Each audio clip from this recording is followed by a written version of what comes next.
নমস্কার, আমি অসুর। আমাকে বধ করার আনন্দ, মজা করবি, আনন্দ করবি, খাবি, সব ঠিক আছে।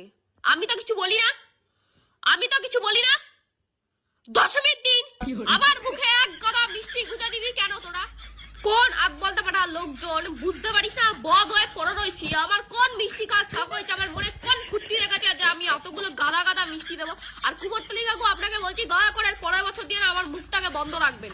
এরকম হা করে থেকে থেকে সব যা পাচ্ছে, যে যা পাচ্ছে গুঁজে দিয়ে চলে যাচ্ছে। এক গাদা ধূপকাঠি গুঁজে দিয়ে, মোমবাতি গুঁজে দিয়ে চলে যাচ্ছে। মিষ্টি আপনি ঠিক ছিল, ধূপকাঠি কেন?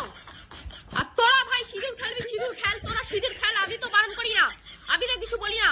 আমার গালে, আমার বুকে, আমার মাথায়, সব জায়গায় এতগুলো করে সিঁদুর তোরা আমাকে লাগিয়ে দিবি। কোন কোন ফুর্তি লেগেছে আমার? আমার আমার নিয়ে কি সমস্যা তোদের? আমাকে নিয়ে তোদের কি সমস্যা?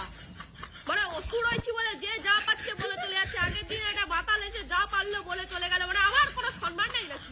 মুখে মিষ্টি গোজা অব্দি ঠিক আছে, চোখে নাকে মিষ্টি গুঁজে সেখানেও ধূপকাঠি লাগিয়ে দিচ্ছে কেন? চোখ দিয়ে কে মিষ্টি খায়?